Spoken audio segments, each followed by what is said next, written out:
Fracking for gas on UK soil.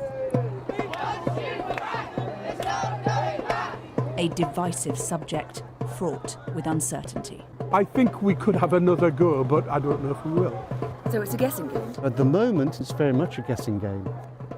The American-style shale gas revolution never quite materialised over here. And 3 years ago, amid earthquakes and opposition, drilling was banned. We are not able to get it out of the ground in a way that is safe, in a way that is not hugely disruptive.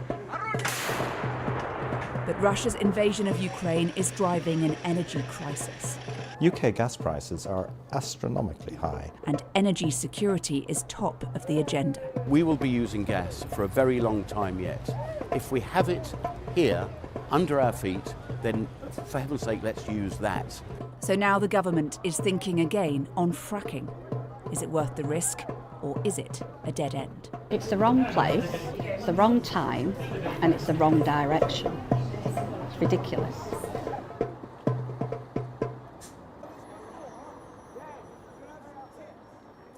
So you can see the flare stack and the exterior fence. Oh, the site itself? Yeah. Yeah, it's just there. When it was flaring, you could actually see the glow and the smoke coming out of the flare stack. Could you? Yeah. Yeah. When they were drilling, we could hear the drilling, and that was like a constant whine.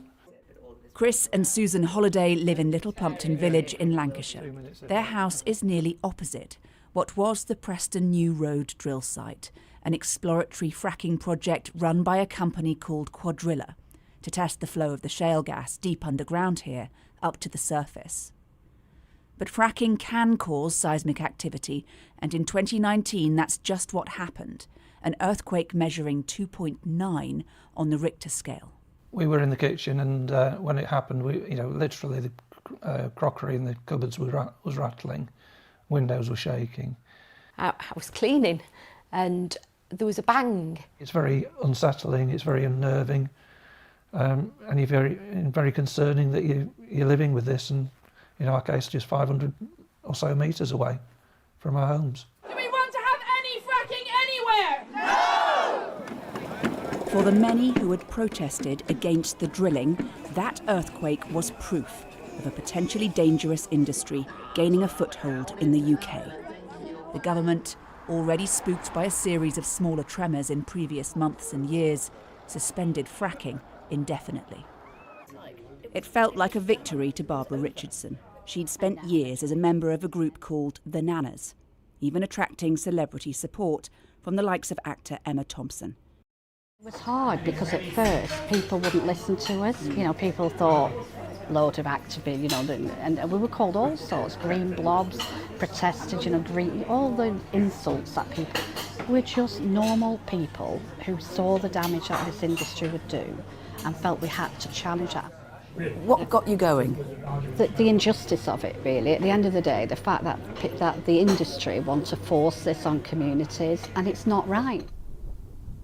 But a lot has changed from a few years ago when the decision was made to stop exploring for shale gas. Now, there's an energy crisis. The prices consumers are paying are soaring, and the government wants us to increase our energy security. And so despite all the disruption and community opposition to sites like this, that includes asking scientists to take another look at fracking. So this is a drift mine. Professor Peter Stiles is one of the country's leading geologists. He specialises in monitoring seismic activity and has advised the government on fracking and when work should be stopped. Wow. Coal was removed above us. In an old mine near Stoke-on-Trent, he explains why the legacy of coal makes drilling for gas even deeper underground a real challenge.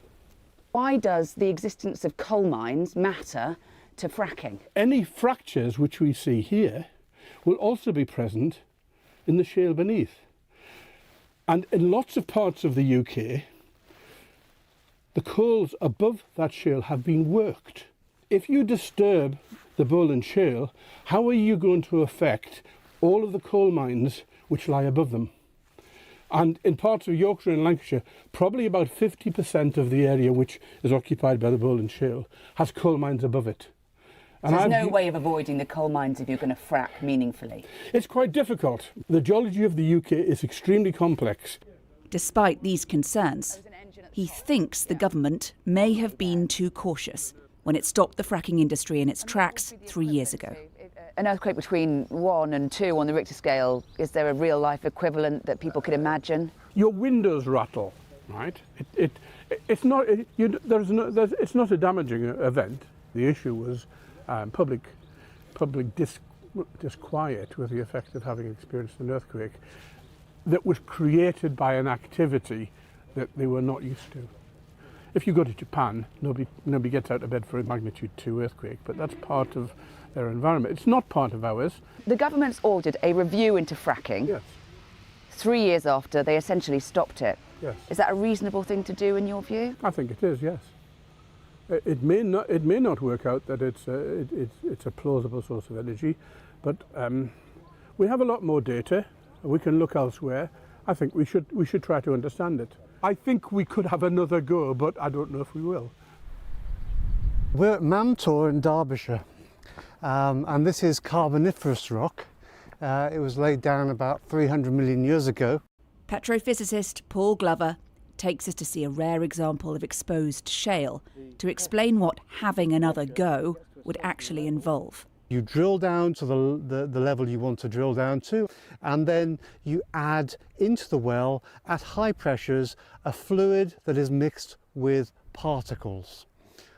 Raising the pressure on the fluid is what fractures the rock at depth. The particles stay behind and jack the fracture open, and then gas can flow around those particles through the fractures and out to the surface. It's that process that can cause tremors and earthquakes. If fracking were to restart, the majority of activity would happen in the north of England, home to what's known as the Bowland Shale Formation. It covers a huge swathe of ground, from coast to coast, from the Atlantic coast all the way over to the North Sea, from northern Derbyshire here right up to Northumberland at about 1,000 metres depth. So very deep underground. Very deep underground but indeed. Spread over a vast area. But there, the certainty ends. Everyone agrees that the Bowland Shale Formation is huge. But what's much less clear is how much gas is actually down there, the quality of that gas, and whether or not it can even be extracted. And it's going to be really hard to answer those questions until drilling gets underway. And that, say campaigners, would be a disaster for climate change at the very moment we should be accelerating investment in clean energy. But Quadrilla CEO Francis Egan points out that even the most ambitious climate targets include using gas for decades to come. The shale gas industry in the UK has been frankly demonised. We have complied with every regulation, we have followed government policy, we are trying to extract a product that everybody in this country, everybody virtually uses. The claims that it's unsafe, if that's unsafe, then construction's unsafe. Mining's unsafe and geothermal is certainly unsafe. So either one rule applies to all of them, the same rules, or if the government wants to shut it down on the grounds it's unsafe, it better shut down the construction industry in the country.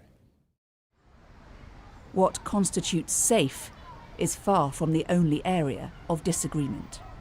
Above all, fracking has become a deeply political issue, not just between the parties, but within the Conservatives too. And at the heart of the argument is a calculation. Is it worth the risk? Quadrilla cannot operate within the traffic light system. Mark Menzies, whose Lancashire constituency filed, bore the brunt of the first attempts at drilling, has had enough of the fracking industry. I'm afraid they've lost their licence to operate as far as I'm concerned. You don't trust them? I certainly don't trust them, no. The government would be absolutely, wrong-headed to think that Preston New Roads could be, given the green light again. 2 national moratoriums speak volumes. Intertwined with the politics is the issue of cost.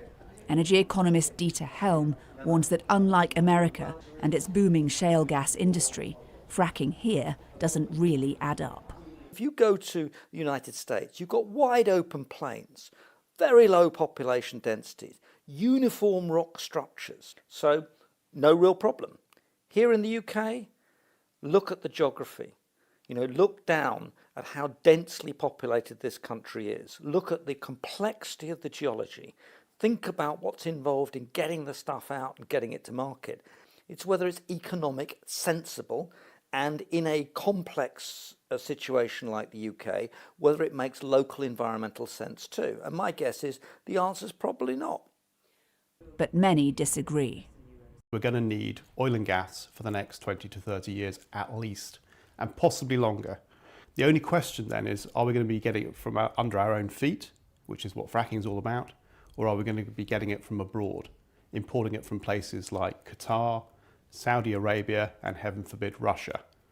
If we're doing that, what's happening is that we are shipping away all the opportunity that comes from the oil and gas industry to other places and paying their taxes. Yeah. Craig McKinley is chair of the Net Zero Scrutiny Group, a collection of Conservative MPs pushing back against the government's climate targets. With shale gas extraction would become a lot of investment, a lot of jobs, nice lot of tax revenue for the Treasury. We need that. Won't be any government money. This will be private money, private businesses, big corporates. If it works, it works. Good luck to them. If it doesn't, they've made an investment that's failed. I don't see any downside for the British public, only an upside if it works. As the pressure from backbenchers builds, the government says it wants to be led by the science on fracking and won't lift the moratorium unless it is shown to be safe, sustainable and of minimal disturbance to those living nearby.